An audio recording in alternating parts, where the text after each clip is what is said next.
बॉलीवुड के 10 सबसे अमीर singers, top 10 richest singers of Bollywood. दोस्तों, एक वो जमाना था जब ज्यादातर प्लेबैक सिंगर्स लाइमलाइट से दूर ही रहना पसंद करते थे और बस उनकी आवाज ही उनके चाहने वालों के कानों तक पहुंचती थी। लेकिन अब जमाना बदल चुका है।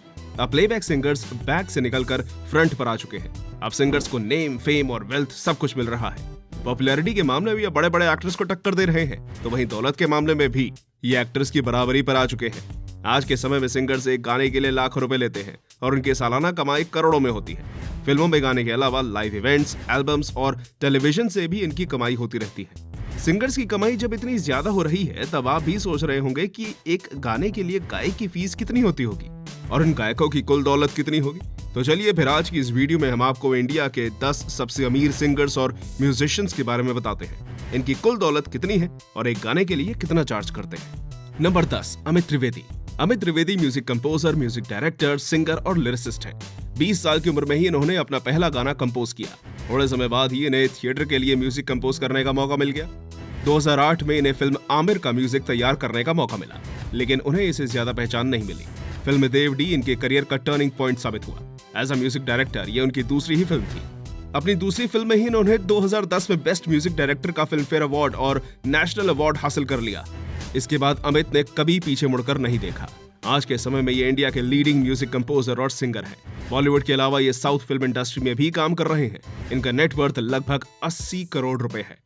नंबर 9, सोनू निगम। जादुई आवाज के मालिक सोनू निगम ने अपनी आवाज से करोड़ों लोगों को अपना दीवाना बनाया है। वैसे तो इनका समय अभी खत्म नहीं हुआ है, लेकिन जब ये अपने करियर के शिखर पर थे, तब इन्हें अपने समय का बेस्ट सिंगर माना जाता था। इनके पिता भी गायक थे, तो गायकी इन्हें विरासत में मिली थी। इन्होंने 4 साल की उम्र में ही अपने पिता के साथ स्टेज पर गाना शुरू कर दिया। सोनू को बॉलीवुड में पहला गाना ओ आसमां वाले था, जो उन्होंने 1992 में आई फिल्म आजा मेरी जान के लिए गाया था। पहले गाने के बाद से ही इन्होंने कभी पीछे मुड़कर नहीं देखा।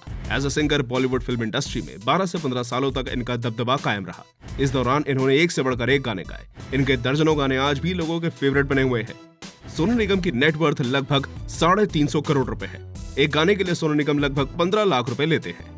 नंबर 8, बादशाह। बादशाह के गानों के बिना पार्टी अधूरी रहती है। रैपिंग में हनी सिंह के दबदबे को खत्म करते हुए बादशाह वर्तमान में इंडिया के बेस्ट रैपर माने जाते हैं।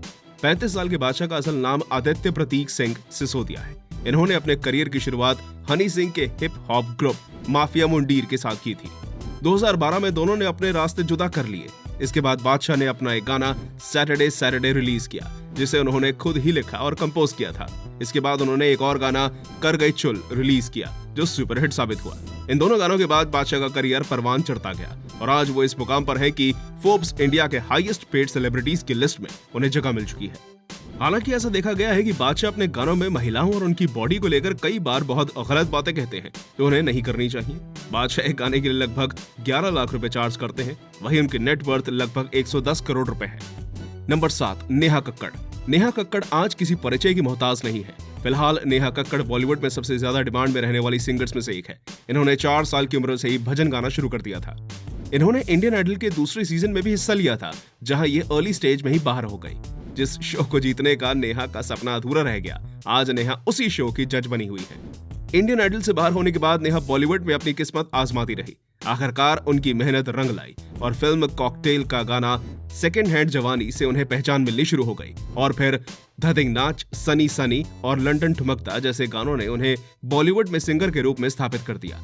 आइटम सॉन्ग के लिए मशहूर नेहा को मिले हो तुम हमको गाने ने एक अलग पहचान दी। उनका ये गाना YouTube पर 1 बिलियन व्यूज क्रॉस कर चुका है। नेहा कक्कड़ का नेटवर्थ लगभग 25 करोड़ रुपए है और ये गाने के लिए लगभग 8 से 10 लाख रुपए चार्ज करती है। हालांकि नेहा के बारे में ये कहा जाता है कि वो अपने ओरिजिनल गानों की जगह बॉलीवुड के पुराने गानों को रीमेक करने पर ज्यादा ध्यान देती है। नंबर 6, दिलजीत दोसांझ।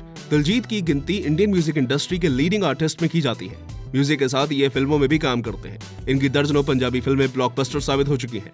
तो वहीं बॉलीवुड में भी इनकी कुछ फिल्में सुपरहिट रही हैं। दिलजीत ने 2004 में 20 साल की उम्र में अपना पहला एल्बम इश्क दा उड़ा अड्डा रिलीज किया था। इसके बाद 2010 तक ये एल्बम्स रिलीज करते रहे।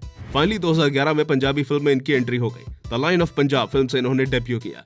फिल्म फ्लॉप हो गई, लेकिन इस फिल्म में इनके द्वारा गाया गाना लक 28 कुड़ी दा सुपरहिट साबित हुआ। 2012 में आई Punjabi film Jatt and Juliet में इन्होंने मुख्य किरदार निभाया। ये फिल्म पंजाबी फिल्म इंडस्ट्री में बिगेस्ट हिट साबित हुई। इस फिल्म के बाद दिलजीत ने कभी पीछे मुड़कर नहीं देखा। 2016 में इन्होंने फिल्म उड़ता पंजाब से बॉलीवुड में डेब्यू किया।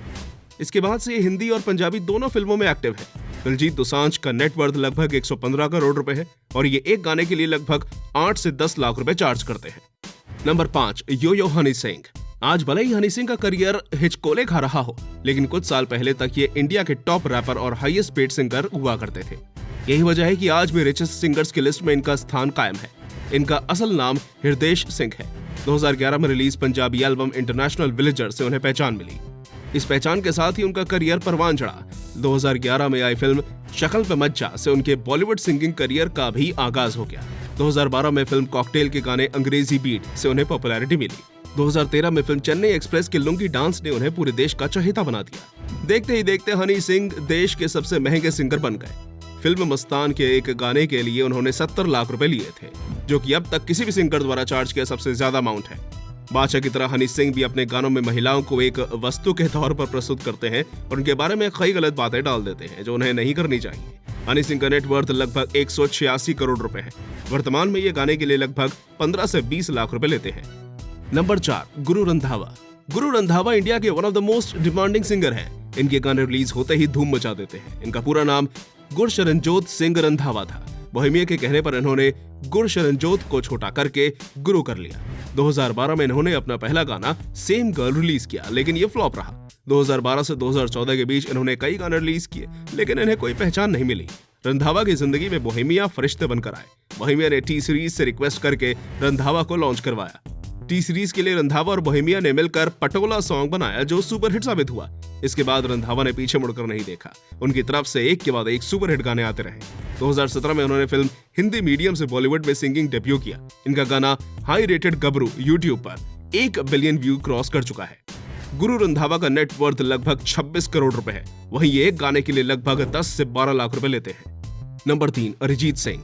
आज के समय में किसी भी गाने को हिट होने के लिए अरिजीत सिंह का नाम ही काफी है। फिलहाल अरिजीत सिंह बॉलीवुड के टॉप सिंगर माने जाते हैं। इन्होंने नेशनल अवार्ड और 6 बार फिल्म फेयर अवार्ड भी मिला है।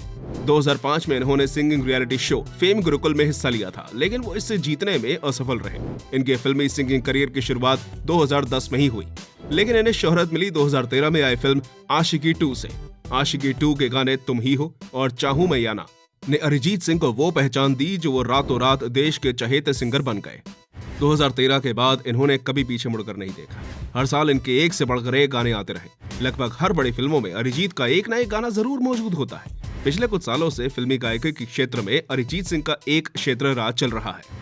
इनका नेटवर्थ लगभग 72 करोड़ रुपए है और ये गाने के लिए लगभग 18 लाख रुपए चार्ज करते हैं। नंबर 2, श्रेया घोषाल। श्रेया घोषाल लंबे समय से बॉलीवुड फिल्मों में गाने गा रही हैं। इनकी गिनती मौजूदा समय की बेस्ट फीमेल सिंगर्स के रूप में की जाती है। 4 साल की उम्र में ही श्रेया म्यूजिक सीखना शुरू कर चुकी थी। 2000 में 16 साल की उम्र में इन्होंने सारे गामा पा में हिस्सा लिया और ये शो जीतने में कामयाब रही। इसी दौरान संजय लीला भंसाली की मां की नजर श्रेया पर पड़ी और उन्होंने भंसाली को इनके बारे में बताया। शो के बाद 2002 में ही श्रेया ने भंसाली की फिल्म देवदास में सिंगिंग डेब्यू किया। इस फिल्म में गाने के लिए उन्हें नेशनल अवार्ड और फिल्म फेयर अवार्ड भी मिला। देवदास के बाद श्रेया पर ऑफर्स की बारिश होने लगी और इन्होंने भी अपॉर्चुनिटी को अपने हाथों से जाने नहीं दिया। 2002 के बाद से ही श्रेया लगातार सिंगिंग में एक्टिव है। इनकी ओर से हमें लगातार बेहतरीन गाने सुनने को मिलते रहते हैं। ये अब तक 4 नेशनल अवार्ड और 7 फिल्म फेयर अवार्ड जीत चुकी है। श्रेया अब तक 19 भाषाओं में गाना गा चुकी है।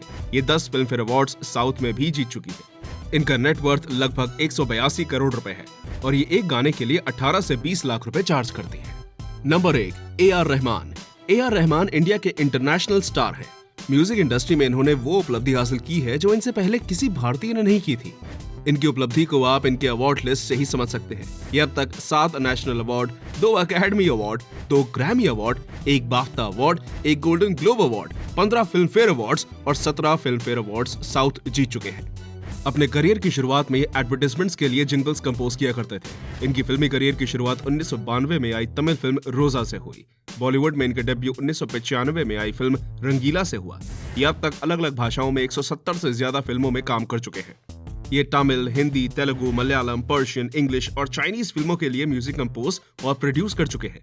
ए.आर. रहमान की गिनती दुनिया के हाईएस्ट पेड म्यूजिशियंस में होती है। म्यूजिक कंपोज और प्रोड्यूस करने के लिए प्रति फिल्म इनकी फीस लगभग 9 करोड़ रुपए होती है। वहीं ये गाना गाने के लिए लगभग 15 से 20 लाख रुपए लेते हैं। इनका नेटवर्थ लगभग 2000 करोड़ रुपए है, जो इन्हें इंडिया का सबसे अमीर म्यूजिशियन बनाता है। उम्मीद है आपको आज का ये वीडियो पसंद आया होगा। अगर हाँ तो इस वीडियो को लाइक करें। इनमें से आपका फेवरेट सिंगर कौन है कमेंट में जरूर बताइए, और इस तरह और भी इंटरेस्टिंग वीडियोस देखते रहने के लिए चैनल को सब्सक्राइब करना मत भूलिएगा। धन्यवाद।